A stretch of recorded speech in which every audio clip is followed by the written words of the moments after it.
साथियों, job security portal पर जानकारी भरना, फिलअप करना उन कर्मचारियों के लिए एक सिरदर्द बन चुका है जिन लोगों को जॉब सुरक्षा मिलनी है। मेरे पास एक नहीं, 10 नहीं, सैकड़ों हजारों कमेंट के माध्यम से मेरे पास लोग कमेंट कर रहे हैं कि सर हमारा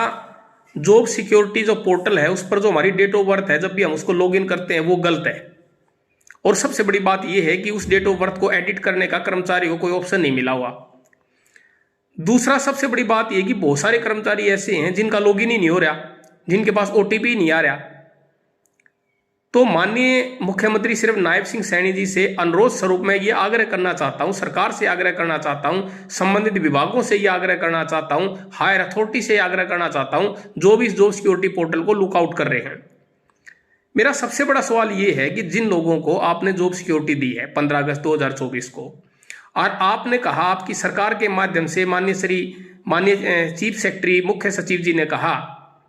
कि भाई वो कर्मचारी जिनको 15 अगस्त 2024 को 5 साल पूरे हो चुके हैं उन सभी को अपनी इंफॉर्मेशन जॉब सिक्योरिटी पोर्टल पे फिलअप करनी है। अब सबसे बड़ा सवाल तो यही है कि जब वो अपने मोबाइल नंबर से, जो रजिस्टर्ड उनका मोबाइल नंबर है, उससे लॉगिन ही नहीं कर पाएंगे, उनके पास ओटीपी नहीं आएगा, तो वो उस सूचना को फिलअप कैसे करेंगे। दूसरा सबसे बड़ा चैलेंज, अगर उन्होंने लॉगिन कर भी लिया, हो गया उनका, जिन कर्मचारियों का, तो जो डेट ऑफ बर्थ है उसको एडिट का कोई ऑप्शन ही नहीं है। अब अगर संबंधित कर्मचारी उस जॉब सिक्योरिटी पोर्टल पर अपनी सूचना अपलोड करता, फिलअप करता है, जबकि उस पर डेट ऑफ बर्थ गलत है, तो जाहिर सी बात है फरवरी महीने के अंदर जब डीडीओ उसकी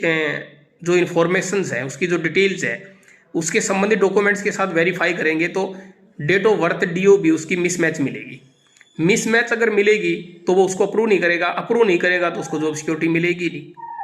तो ये सबसे बड़ा चैलेंज है। और ये सिर्फ एक पर्टिकुलर विभाग का ही नहीं है, दशकों विभाग का ये मामला है, बहुत सारे विभाग ऐसे हैं।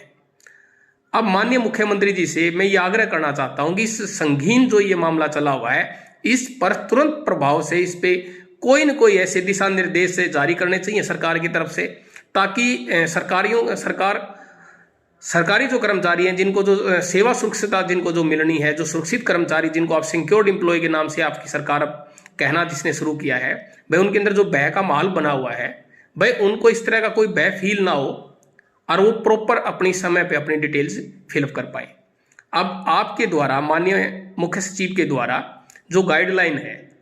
वो 31 जनवरी तक सभी संबंधित कर्मचारियों को डाटा उस पर अपलोड करना है, लेकिन आज 6 तारीख हो चुकी है। कर्मचारियों की समस्या यूं की यूं बनी हुई है, समय ऐसे ही बीत जाएगा तो कैसे उसको फिलअप करेंगे। दूसरा, मेरे पास सैकड़ों ऐसे कमेंट आए हुए हैं अन्य विभागों से, जैसे एफर्ड का विभाग है, वेयर हाउस कॉरपोरेशन का एक डिपार्टमेंट है, शुगर मिल्स का जो सहकारी, जो सरकारी जो शुगर मिल्स हैं वहां से, कोऑपरेटिव सोसाइटीज के जो कर्मचारी हैं, कोऑपरेटिव बैंक हैं, और यूनिवर्सिटीज के अलग अलग पदों पे 4th क्लास, ग्रुप 4 के, ग्रुप सी के ये जो कर्मचारी हैं, इनके कमेंट आए हुए हैं कि सर हम लोग हरियाणा सरकार के प्रतिष्ठानों में काम करते हैं, हमें काम करते हुए 5 साल, 7 साल, 10 साल, 12 साल, 15 साल, कुछों को तो डेली वेजिस पे 18-18, 20-20 साल हो चुके हैं। तो हम लोग अप्लाई कैसे करें जब हमारा डिपार्टमेंट का उसके ऊपर नाम नहीं है। तो ये बड़ा संवेदनशील मामला है। मैं ये नहीं कहता कि सरकार की मंशा गलत है या वो उनको जॉब सिक्योरिटी देना नहीं चाहती, लेकिन जहां पे चूक हुई है उस कमी को दुरुस्त किया जाए, ताकि उन कर्मचारियों में जो बेचैनी है, जो इतने वर्षों का उनका संघर्ष है, वो बेकार ना जाए और उन्हें भी जॉब सिक्योरिटी मिले और वो भी इजीली जॉब सिक्योरिटी पोर्टल पे अपना डाटा अपलोड कर सके। अब मैं ये भी अपील करना चाहूँगा कि हमारे जो एम्प्लॉयज़ हैं उनको बड़ी प्रॉब्लम जा रही है डाटा फिल करने में, क्योंकि उनको लैक ऑफ अवेयरनेस है उनके अंदर। तो जो संस्थान है, फील्ड में जो लोग काम करते हैं, तो वहाँ का जो डीलिंग है फॉर्म फिलअप को लेके उसे एक प्रॉपर ट्रेनिंग दी जानी चाहिए।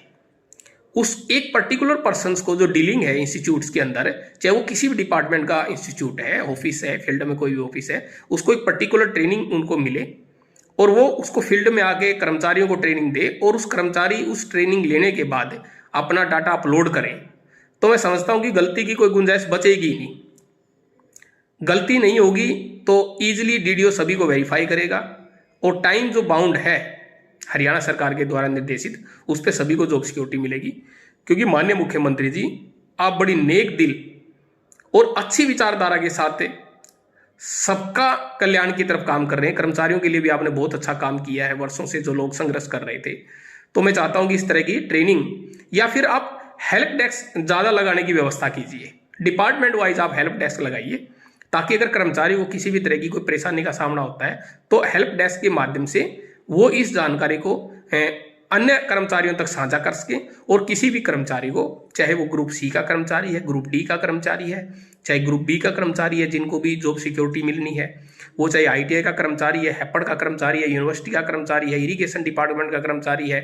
पब्लिक हेल्थ का कर्मचारी है, हेल्थ का कर्मचारी है, कोई भी कर्मचारी क्यों ना हो, उसको प्रॉपर वहां पर उसको जानकारी मिल सके। मैं ये भी अनुरोध करूंगा सभी कर्मचारियों से कि वो इस वीडियो को ज़्यादा से ज़्यादा शेयर और सर्कुलेट करें, क्योंकि ये बहुत ज़्यादा महत्वपूर्ण जानकारी है। और मैं समझता हूं कि कर्मचारियों के लिए इससे ज़्यादा महत्वपूर्ण कुछ हो ही नहीं सकता, क्योंकि उनको बरसों की उनकी वो मेहनत है, और वो मेहनत बेकार ना जाए और हर एक कर्मचारी को उसका बेनिफिट मिले। मैं कर्मचारियों से भी अनुरोध करूंगा कि आपको कोई भी अगर प्रॉब्लम आ रही है, किसी भी तरह की प्रॉब्लम आ रही है, तो आप उसको ज़्यादा से ज़्यादा शेयर और सर्कुलेट करें, कमेंट करें, ताकि हमारी ये वॉइस, हमारी ये आवाज़ माननीय मुख्यमंत्री श्री नायब सिंह सैनी जी से, उनके मंत्रिमंडल तक और मुख्य सचिव तक, प्रशासन तक हमारी ये आवाज़ पहुँच के, ये आवाज़ सिर्फ एक कर्मचारी की नहीं बल्कि हजारों पीड़ित और परेशान कर्मचारियों की है। तो आप इस वीडियो को ज़्यादा से ज़्यादा शेयर करें, लाइक करें और कमेंट करें। तमाम 1,30,000 कच्चे कर्मचारियों का इस वीडियो के माध्यम से मैं सपोर्ट चाहता हूं, और मैं उन कर्मचारियों का भी सपोर्ट चाहता हूं जो रेगुलर कर्मचारी हैं, परमानेंट कर्मचारी हैं, और जिनके साथ वर्षों से हम कंधे से कंधा मिलाकर उस संस्थान में काम कर रहे हैं। उनसे भी मैं एक सपोर्ट की उम्मीद करता हूं कि इस वीडियो पे वो भी अपना कमेंट डालें, ताकि